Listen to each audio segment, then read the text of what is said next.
अभी मैं हांसी शहर से गुजर रहा था तो बड़े बड़े होर्डिंग भी देखकर ये आप एक बार देख लीजिए। इसके अंदर लिख रखा है कि अब की बार शैलजा सरकार। राठी साहब एक ऐसे अकेले इंसान है जिन्होंने बीड़ा उठा रखा है कि अब की बार शैलजा सरकार। इतना बड़ा मुद्दा, इतनी बड़ी बात, कहां से कॉन्फिडेंस आया? मैं तो बार बार कहूँ और पूरी सारे डिस्ट्रिक्ट का वही बात कि कुमारी शैलजा मुख्यमंत्री बने। हमारे भाई तो और चाचे तो सीएम बनते आए, लेकिन पहली बार हमारी मांग ये है कि हमारी बहन बेटी को भी सीएम बनने का मौका दिया जाए। मैं तो बार बार कहूँ कि कुमारी शैलजा हरियाणा के अंदर एकमात्र ऐसी नेता है जो न सीबीआई से डरती, न ईडी से डरती और न ही बीजेपी के बागड़ बिल्ले नेताओं के दबाव में काम करती। 10 तारीख को पहुंच रही है हांसी शैलजा जी। क्या रूपरेखा बनाई है आप लोगों ने? कितनी भीड़ इकट्ठी पूरी तैयारी है जी। क्या दीपेंद्र ने जो निकाला था पूरा का पूरा जन सैलाब निकाला था, उसकी टक्कर ले लोगे? हमारे में कंपटीशन नहीं है।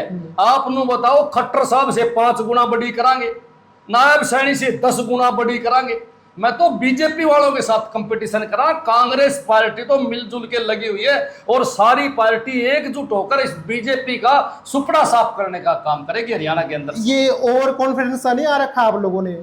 जैसी लोकसभा की 4-5 सीटें आप लोगों ने जीती है, तब से यूं हर जगह 15-15 लोग टिकटार्थी खड़े हैं कि मेरे को टिकट मिले, मेरे को टिकट मिले। इस बार तो कांग्रेस 80 पार, ये मतलब बड़ी बड़ी बातें करने लग गए हो। आप नु कहो कि 15-15 16-16 कैंडिडेट है ना, मैं नुगू एक एक गल का मैं कांग्रेस की टिकट मांगने वाले 2-2 लाख लोग हैं। ये 2 लाख वोटर खड़े हैं आपके। उन 2 लाख वोटरों के अंदर में से मनोज राठी के आंकड़े समीकरण क्या बोल रहे हैं? मनोज राठी कहाँ खड़ा है टिकट की लाइन में? अच्छी बात करे भाई साहब, सब तो पहले मैं खड़ा हूँ। आगे देखो, बात सुन, बाबा हनुमान की दया मेरे पे, खाटू श्याम वाले की मन ने बोल रखी है और भोले बाबा की मन प्रसाद बोल रखी है। सारे देवी देवता मेरे पर राजी है तो नेता भी मेरे पर राजी है। शैलजा जी राजी है को नहीं बता दो। अच्छी बात करें, मेरी बड़ी बहन है, मेरे पर 100% राजी है और टिकट भी देगी और एमएलए को नहीं मंत्री बनाओगे बहन जी। हमने 100% बहन पे विश्वास है। हफ्ते पहले ना वो बंदूक ताड़ ली थी विधायक के ऊपर। क्या की बंदूक मामला क्या था? अरे कुछ नहीं, मामला नाटकबाजी करता हंड है। ये एक यूनियन की जगह पड़ी थी 100 करोड़ की, ये वो भी उसका ने कौन डटा जा, उसने भी खाना चाहे। मैं तो बार बार पिछले इलेक्शन में कहा करता, जब दोबारा बना दिया तो किला ने बेचेगा। किले पर तो माटी ज्यादा थी, ऐतिहासिक धरोहर था, वो तो छेड़न कौन दिया। बाकी आंसी के अंदर जितनी सरकारी जमीन पड़ी थी या कोई संस्थाओं की जमीन थी या बेनामी जमीन थी, वो सारी की सारी आंसी का विधायक बेच के खा गया। प्रेजेंट सिचुएशन क्या है आपके विधायक साहब की? भाई प्रेजेंट सिचुएशन ये है कि गांव वाले खोसड़े मारेंगे, शहर वाले भीतर को नहीं बढ़न दें। सारी दुनिया ने पता किस टाइप का विधायक है। मेरे ख्याल में 5-4 हजार वोटा का आदमी आज की डेट में। विनेश फोगाट का जो सिर्फ 50 ग्राम वजन फालतू क्या हुआ, उनको ओलंपिक से ही बाहर निकाल दिया। राठी साहब, क्या सही हुआ, क्या गलत हुआ, क्या क्या होना चाहिए? ये जो मेडल, गोल्ड मेडल आता, ये पूरे देश के लिए। मेरे को पूरा शक है कि उसके खिलाफ बड़ा भारी षड्यंत्र रचा गया और हो सकता है उसको कुछ खिलाया, ऐसी चीज खिलाई हो जिससे वजन बढ़ गया। तो कहीं ना कहीं पॉलिटिकल लिंक जोड़ रहे हो आप इनके साथ। 100% है, ये सत्य है मेरे भाई। जो षड्यंत्रकारी है, जिसने षड्यंत्र रचना है, वो पूरा का पूरा गेम जचा के चल लगा। ये पूरी की पूरी कमी उन कोचों की है, पूरी की पूरी कमी जो उन अधिकारियों की है। हमारे मुख्यमंत्री जी ने घोषणा की है कि जो विनेश जी बाहर हुई है ओलंपिक गेम से, उनको एज ए सिल्वर मेडल खिलाड़ी को मिलता है वो ट्रीट किया जाए और उनको जो सुविधा मिलती है वो दी जाए। दूसरी तरफ कांग्रेस के दीपेंद्र हुड्डा ने ये कहा है कि उनको राज्यसभा सीट दी जाए। तो आप इस बारे में आपकी राय क्या है, क्या कहना चाहेंगे आप? उसको मेडल वो मिलना ही मिलना चाहिए। फाइनल में हारेगी तो सिल्वर मिलेगा ना। हमने हार भी मान ली तो फिर सिल्वर देना चाहिए, वो सारी सुविधा देना चाहिए। इस बात की लड़ाई जो है भारत सरकार को ओलंपिक संघ से लड़नी चाहिए। नमस्कार, मैं कमल लोहान और आप देख रहे हैं सिटी बिग न्यूज। कुमारी शैलजा, भावे मुख्यमंत्री कुमारी शैलजा के पोस्टर होर्डिंग लगने स्टार्ट हो गए हैं। विधानसभा चुनाव से पहले भूचाल आने की संभावना है, तकड़ी भूचाल आने की संभावना है और पूरे भूचाल के ऊपर, पूरी विधानसभा चुनाव के ऊपर चर्चा करेंगे। हमारे साथ जुड़े हुए हैं मनोज राठी। राठी साहब नमस्कार। नमस्कार। कैसे हो? बहुत बढ़िया। सबसे पहले तो चुनाव पे बाद में आएंगे, सबसे पहले अभी जो करंट मुद्दा है विनेश फोगाट का, जो सिर्फ 50 ग्राम वजन फालतू क्या हुआ, उनको ओलंपिक से ही बाहर निकाल दिया। राठी साहब, क्या सही हुआ, क्या गलत हुआ, क्या क्या होना चाहिए था? बहुत गलत हुआ और देखो इसकी आवाज़ पूरे देश ने ठानी चाहिए। ये जो मेडल, गोल्ड मेडल आता, ये पूरे देश के लिए। और मैंने जब खबर सुनी और मैंने पूरा इसका विश्लेषण कराया, तो मैंने एक बात का पता चला कि उसके खिलाफ कोई बड़े लेवल की साजिश रची गई। पहले उसका वजन ठीक था, अचानक उसका 1 किलो 700 ग्राम वजन रात में कैसे बढ़ गया। मेरे को पूरा शक है कि उसके खिलाफ बड़ा भारी षड्यंत्र रचा गया, और हो सकता है उसको कुछ खिलाया, ऐसी चीज खिलाई हो जिससे वजन बढ़ गया हो। और ये बड़ी गहरी साजिश है, और इसके साजिशकर्ता जो हैं वो इस देश में बैठ के उनने साजिश रची है विनेश फोगाट के खिलाफ। तो कहीं ना कहीं पॉलिटिकल लिंक जोड़ रहे हो आप इनके साथ। 100% है, ये सत्य है मेरे भाई। मेरा तो सवाल है आपसे, एक खिलाड़ी के लिए 1-2 किलो वजन कम करना कोई बड़ी बात नहीं, पहली बात। फिर उसका वजन पहले ठीक था, और उस समय जब फाइनल खेलना था तो उसका वजन उसने पूरा जोर लगा दिया, फिर भी 50 ग्राम फालतू रह गया। अचानक उसका वजन 1 किलो 700 ग्राम कैसे बढ़ गया। बहुत ऐसे चीज़ें हैं, बहुत ऐसी मेडिसिन हैं जिनको खाने से वजन बढ़ जाता है और पता भी नहीं चलता आदमी को। खाने में दे देते हैं, किसी और चीज़ में दे देते हैं, किसी पीने में दे देते हैं, पानी में दे देते हैं। जो षड्यंत्रकारी है, जिसने षड्यंत्र रचना है, वो पूरा का पूरा गेम जचा के चल लगा। ये पूरी की पूरी कमी उन कोचों की है, पूरी की पूरी कमी जो उन अधिकारियों की है। ये कोई साधारण टूर्नामेंट नहीं थी, ये ओलंपिक गेम था जी। और इसको तो स्वयं प्रधानमंत्री ने कोई सीबीआई वगैरह की जांच करवा के दूध का दूध और पानी का पानी करना चाहिए, ताकि भविष्य में किसी खिलाड़ी के खिलाफ ऐसे षड्यंत्र न हो। इस देश ने षड्यंत्र तो मार गया मेरे भाई, नहीं तो 140 करोड़ जनसंख्या है यहाँ, वो प्रतिभा की कमी थोड़ी है हिंदुस्तान में। हिंदुस्तान के अंदर अमेरिका से ज्यादा प्रतिभा, ऑस्ट्रेलिया से ज्यादा प्रतिभा है, चाइना से ज्यादा प्रतिभा है, जापान से ज्यादा प्रतिभा है। किसने मार दिया भाई? देश मार दिया षड्यंत्रकारी लोगों ने, देश मार दिया इस पॉलिटिकल गेम ने। क्योंकि हम सबसे पीछे इसलिए हो गए, सारी दुनिया ने पता है कि किस प्रकार ये खेल खेला गया है, सारी दुनिया को पता है किस प्रकार का गेम रचा गया उसकी बेटी के खिलाफ है। और पूरा शक है इसकी, हम पत्ते तक जान लग रहे हैं, नाम भी बतावांगे आपने कि किसने षड्यंत्र उसके साथ कराया। लेकिन हम इसकी घोर निंदा कर रहे हैं और सरकार से मांग कर रहे हैं कि सीबीआई जांच कराओ और जो भी दोषी पाओ उसको फांसी पर चढ़ा दो। पहले कहाँ गोल्ड मेडल, देश के पास कितने गोल्ड मेडल है। चलो फाइनल पहुंच गई थी, गोल्ड मेडल जीत के लाती, और हम पूरे विनेश के साथ खड़े हैं, और सही तो हम देश के साथ खड़े। चलो विनेश के साथ में हुआ जो हुआ गलत हुआ, जो भी 50 ग्राम 100 ग्राम वेट से वो बाहर हो गई। अब दूसरी मांग ये उठ रही है, हमारे मुख्यमंत्री जी ने घोषणा की है कि जो विनेश जी बाहर हुई है ओलंपिक गेम से, उनको एज ए सिल्वर मेडल जिस खिलाड़ी को मिलता है वो ट्रीट किया जाए और उनको जो सुविधा मिलती है वो दी जाए।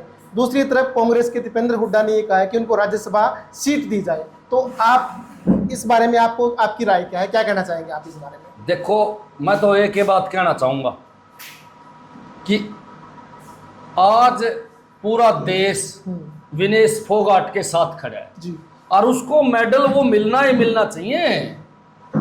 क्यों? क्योंकि विनेश फोगाट का हक बनता है मेरे भाई। फाइनल पहुंच गई और फाइनल में हारेगी तो सिल्वर मिलेगा ना।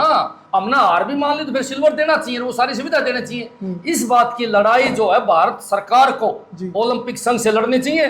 जब भारत सरकार की बीसीसीआई क्रिकेट के आगे सारी दुनिया झुके है, तो फिर ओलंपिक गेम में खिलाड़ियों को क्यों नहीं सपोर्ट करती भारत की सरकार? अगर इस तरह रहा, ये षड्यंत्रकारी लोग कामयाब रहे, तो वो दिन दूर नहीं है कि इस 140 करोड़ जनसंख्या वाले देश में एक भी मेडल नहीं आएगा। चलो अब बात होगी, चलो खिलाड़ियों की हमने बात कर ली। अब ये अभी मैं हांसी शहर से गुजर रहा था, तो बड़े बड़े होर्डिंग भी देखकर, ये आप एक बार देख लीजिए, इसके अंदर लिख रखा है कि अब की बार शैलजा सरकार, अब की बार हुड्डा सरकार, दीपेंद्र हुड्डा भावी मुख्यमंत्री बनेगा। बट राठी साहब एक ऐसे अकेले इंसान है जिन्होंने बीड़ा उठा रखा है कि अब की बार शैलजा सरकार। इतना बड़ा मुद्दा, इतनी बड़ी बात, कहाँ से कॉन्फिडेंस आएगा? देखो, ऐसे पहले तो पद यात्रा हमारी जी 3:30 बजे का समय हांसी के अंदर जाट धर्मशाला के पास से शुरू होगी जी, और जाट धर्मशाला पर हम इकट्ठे होंगे। वहां से बहन जी की पैदल यात्रा है, पूरे शहर में घूमेंगे जी, और संदेश देंगे कि इस प्रदेश के अंदर बेरोजगारी चरम सीमा पर है, क्राइम चरम सीमा पर है। मैं तो कहूँगा कि भ्रष्टाचारी की तो पूछो है ना आप, तहसील में चले जाओ, एसडीएम चले जाओ, दफ्तर में चले जाओ, आप कमेटी में चले जाओ, किसी थाने में चले जाओ, एक थाना मने कोई सा दिखा रहे जो बिना पीछे काम होता हो। इस देश के अंदर खुलेआम की में होता है तो भ्रष्टाचार होता है, खुलेआम की में होता है तो रिश्वत का खेल होता है। इन सबको समाप्त करने के लिए बहन जी पैदल यात्रा काटे। रही मुख्यमंत्री की बात, तो मैं तो बार बार कहूँ और पूरी हिसार डिस्ट्रिक्ट का भाई यह बात कि कुमारी सैलजा मुख्यमंत्री बने, क्योंकि डिस्ट्रिक्ट का पूरी का भला भाई। जिस डिस्ट्रिक्ट का कोई सीएम बनता है उस डिस्ट्रिक्ट को सीएम सिटी के नाम से जाना जाता है, उसके बच्चे बच्चे के काम होते हैं, यहाँ बड़ी बड़ी इंडस्ट्रीज आएंगी। मैं तो कहूँगा कि सीएम सिटी अगर हिसार बनता है तो हिसार का तो भाग्य चमक जाएगा। इसलिए हमने जोर लगा रखा है कि अब की बार सैलजा सरकार, क्योंकि सैलजा जो है वो हिसार की रहने वाली है और उनका गांव यहाँ अपने हिसार डिस्ट्रिक्ट में है, प्रभुवाड़ा के अंदर। तो देखो भाई, हमारी बेटी हमारी बहन अगर सीएम बने तो पूरे हिसार डिस्ट्रिक्ट को गर्व है और पर पूरे हरियाणा को भी गर्व है। हरियाणा की बेटी सीएम बने कितनी बड़ी बात है। हमारे भाई तो और चाचे तो सीएम बनते आए, लेकिन पहली बार हमारी मांग ये है कि हमारी बहन बेटी को भी सीएम बनने का मौका दिया जाए और अच्छे काम करे, फिर ईमानदार भी है भाई, साफ छवि है। मैं तो एक बात कहना चाहूँ कि 15 साल कैबिनेट मंत्री रही सैलजा जी, कोई एक दाग है उसके ऊपर करप्शन का, कोई एक दाग हो तो बताने का काम करो। जब बेदाग कोई नेता है, ईमानदारी से कोई नेता काम करता है तो मुख्यमंत्री क्यों नहीं बनना चाहिए उसको, उसी को मुख्यमंत्री बनना चाहिए। और आपकी बात मैं पूरी कर दूं, मैं तो बार बार कहूं कि कुमारी सैलजा हरियाणा के अंदर एकमात्र ऐसी नेता है जो न सीबीआई से डरती, न ईडी से डरती और न ही बीजेपी के बागड़ बिल्ले नेताओं के दबाव में काम करती। इसीलिए प्रदेश की जनता चाहती है, आज पूरी मात्र शक्ति चाहती है कि सैलजा जी मुख्यमंत्री बने। मन तो मेरी चाची ताई जो टकरे, मेरी बहन टकरे, वो एक ही बात कहो मैंने, मनोज जोर लगा दे और तेली बड़नी बेबे सैलजा ने मुख्यमंत्री बना दे।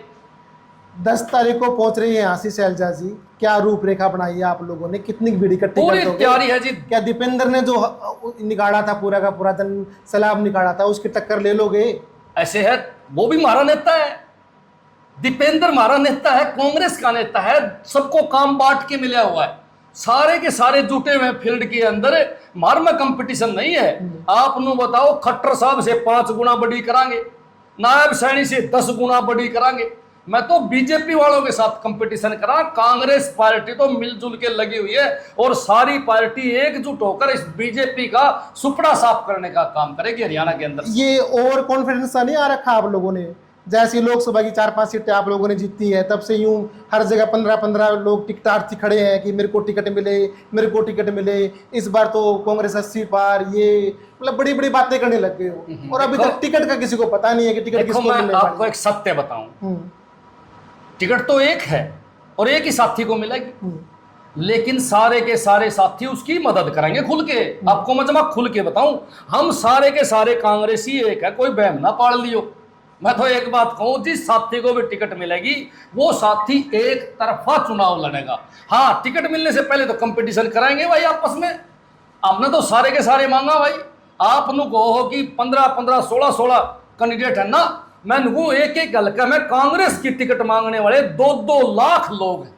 80 हल्के के अंदर 2 लाख वोटर है भाई, 2 लाख वोटर जो है वो कांग्रेस की टिकट मांगने लग रहे हैं। अच्छा, किसी ने मिल जाइयो, सारे भाई उसके साथ जुड़ के और एक तरफा जितावांगे, जमानत जब्त करांगे बीजेपी वालों की। ये 2 लाख वोटर खड़े हैं आपके, 2 लाख वोटरों के अंदर में से मनोज राठी के आंकड़े समीकरण क्या बोल रहे हैं? मनोज राठी कहाँ खड़ा है टिकट की लाइन में? अच्छी बात करे भाई साहब, सब तो पहले मैं खड़ा हूँ। आगे सुनो, देखो बात सुन, बाबा हनुमान की दया मेरे पे, खाटू श्याम वाले की मन ने बोल रखी है और भोले बाबा की मन प्रसाद बोल रखी है।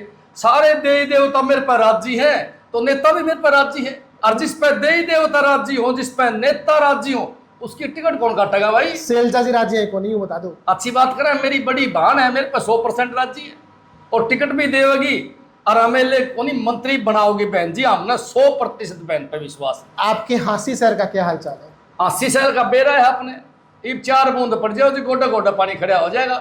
फिर हमारा विधायक कहता है कि हमने अब की बार 1000 करोड़ लगाए और मैं कहता हूं आए तो 1000 करोड़ ठीक थे, मैंने मान लिया, पर लगाए 100 करोड़ भी कोनी। बैरिकाड 900 करोड़ रुपए तो खुद खा गया। यो हफ्ते पहले ना वो बंदूक ताड़ ली थी विधायक के ऊपर। क्या की बंदूक के ताड़े? मामला क्या था वो? अरे कुछ नहीं, मामला नाटकबाजी करता हंड है। ये एक यूनियन की जगह पड़ी थी 100 करोड़ की, ये वो भी उसका ने कौन डटा जा, उसने भी खाना चाहा है। मैं तो बार बार पिछले इलेक्शन में कहा करता, जब दोबारा बना दिया तो किला ने बेचेगा। किले पर तो माटी ज्यादा थी, ऐतिहासिक धरोहर था, वो तो छेड़न कौन दिया। बाकी ऐसा आंसी के अंदर जितनी सरकारी जमीन पड़ी थी या कोई संस्थाओं की जमीन थी या बेनामी जमीन थी, वो सारी की सारी आंसी का विधायक बेच के खा गया। 10 प्रॉपर्टियों के नाम मेरे पास है। आंसी में यार इसने शमशान घाट पर प्लाट काट दिए थे। ये तो जागरूक आंसी के कई युवा बालका ने RTI लगाई और बीमारी काटी, और बीमारी काटी तो उन्होंने बेरा पटाया तो जमीन लालपुरा काम की है और फर्द लगा रखी है आंसी में। मॉडल टाउन के अंदर शमशान घाट की इन लोगों ने प्लाट काट के बेच दिए बैरिकाडा ने। 2-3 तो अधिकारी जेल में गए। जब सुई घूमी विधायक तक है तो जो विधायक के चेले फंसने थे उनको विधायक ने बचा लिया मेरे भाई। परंतु इलाज सबका होगा, विधायक का भी होगा, चेले चपाटों का भी होगा। पूरी पोल खोल ली जाएगी।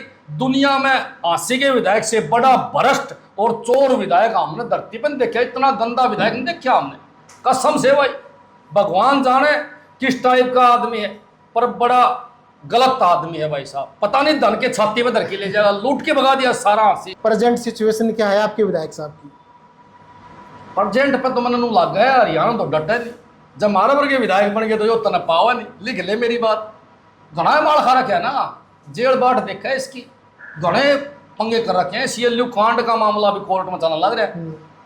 मेम का बाग का मुकदमा इसके ऊपर है। मैं तो कहूँगी 100% जेल में जाएगा। और भाई प्रेजेंट सिचुएशन ये है कि गांव वाले खूंसड़े मारेंगे, शहर वाले भीतर को नहीं बढ़न दें। सारी दुनिया ने पता किस टाइप का विधायक है। मेरे ख्याल में 5-4 हजार वोटा का आदमी आज की डेट में। 18 महीने पहले पंचायतें बनी थी, खट्टर साहब का राज रहा।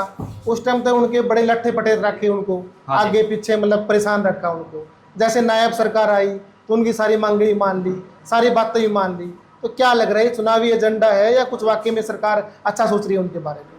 देखो सरकार अच्छा सोचा तो रोड़ा है कौन, ये तो चुनावी एजेंडा मेरे भाई। बात सुन लो, सरपंच कुट्टे, आशा वर्कर मारी बेबे कुट्टी, किसान कुट्टे, ये मनरेगा वाले मजदूर कुट्टे। कोई एक वर्ग ऐसा बता दो जिनका इनने जूत नहीं मारे हो। बात सुनो भाई, पहले लठ मारे जेल भेजे फिर पुचकारे, कौन मानेगा इनकी बात? सारी दुनिया को पता है कि अपने सैनी साहब का लागे दस्त है। उसने बेरा पट गया। खट्टर साहब ने घने बड़े बड़े खड्डे खोद रखे हैं और खड्डे भरे जाओ कोनी। तो अब परेशानी में वो इस प्रकार के फैसले लेने लग रहे हैं कि कहीं ना कहीं को जनता खुश हो जाए।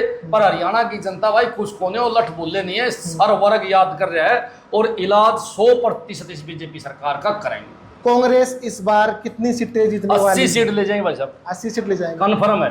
फालतू भी हंस के दुम्मा उठ रहा है, जड़ा जहाँ उड़े बोले कांग्रेस जीतेगी, जड़ा जहाँ उड़े कांग्रेस जीतेगी। आप चाहे माइक लेके हट जाओ, आपका आ गई कहानी। चलो धन्यवाद डॉक्टर साहब बात करने के लिए। धन्यवाद। तो ये थे हमारे साथ में मनोज राठी जी, कॉन्फिडेंट में हैं कि टिकट मिलने वाली है और कांग्रेस सरकार 80 पार जाने वाली है। देखने वाली बात ये रहेगी कि क्या इनको टिकट मिलेगी या कांग्रेस सरकार किस तरीके से राज लेकर आएगी हरियाणा के अंदर। तब तक जुड़े रहे सिटी बिग न्यूज़ के साथ। नमस्कार, धन्यवाद।